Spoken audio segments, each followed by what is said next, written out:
देखिए ऐसा है कि हमने रीऑर्गेनाइज़ किया है अपने डिप्लॉयमेंट को आज में। और हम जितनी भी हमारी फोर्स यहाँ पे अवेलेबल है एंट्री गेट्स वगैरह पे, इसके बाद हम अपने प्लेटफॉर्म्स जो हैं उसको भी स्ट्रेंथन कर रहे हैं एंड टू एंड, जो जहाँ से ओपनिंग हो सकती है। बिकॉज रेलवे प्लेटफॉर्म्स पे बहुत सारी ओपनिंग्स हैं जिसको बाहर से मैनेज करना मुश्किल हो जाता है।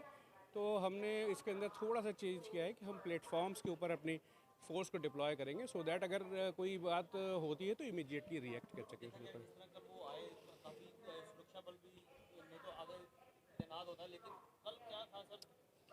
देखिए ऐसा है, जब अगर कोई, पहली बात तो ये कि इस प्लेटफॉर्म पे यात्री भी आते हैं, ऐसी जगह नहीं है जिसको आप बार कर सकें।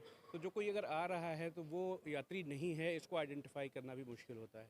और उसके अंदर 50-100 लोग अगर दौड़ते हुए इस तरीके से आ जाएं तो that is also not possible to control.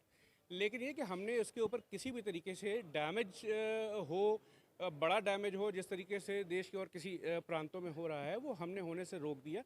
और हमने किसी भी तरीके से उनको और किसी सरकारी संपत्ति को नुकसान पहुंचाने नहीं दिया। तो कहीं ना कहीं जिसने पूरे पंजाब में किस तरह का अलर्ट जारी किया है, क्योंकि रेलवे स्टेशन पर जिस तरह हमेशा अलर्ट जारी रहता है। हाँ, पूरे पंजाब में वैसे भी जीआरपी हमेशा ऑपरेशनल मोड पे रहती है और हमारा कोऑर्डिनेशन आरपीएफ के साथ भी है। इस बार चूँकि ये स्थिति है, इसके अंदर डिस्ट्रिक्ट एडमिनिस्ट्रेशन के साथ भी हमारा संपर्क है और हमने पंजाब के पूरे रेलवे स्टेशंस के ऊपर डिप्लॉयमेंट करी है।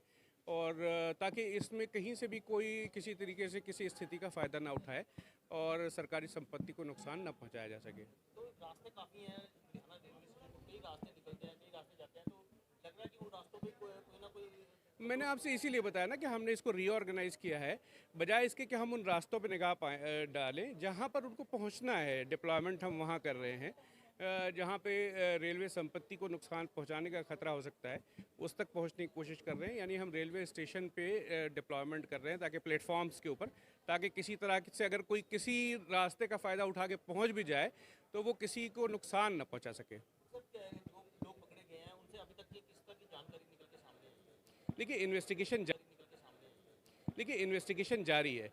इस मामले में उनको किसने इंस्टिगेट किया, कौन लोग उसका पार्ट हैं, उन सबको आइडेंटिफाई किया जा रहा है। और इस मामले में कार्रवाई जो है, जो लोग इसके अंदर इन्वॉल्व होंगे उनके खिलाफ कार्रवाई होगी। तो कुछ समझ आया, कुछ क्या उन्होंने बताया अभी तक की पहली जानकारी? ये इन्वेस्टिगेशन हो रहा है, आप थोड़ा सा वेट करें इस बात के लिए सो दैट इसकी इन्फॉर्मेशन अभी हम डाइवर्ज नहीं कर सकते। पब्लिक प्रॉपर्टी है, पब्लिक प्रॉपर्टी को काफ़ी नुकसान पहुंचाया गया है, जैसे जो भी नुकसान किया है किसी ने, जो ये जुर्म किया है, जिन लोगों ने कानून को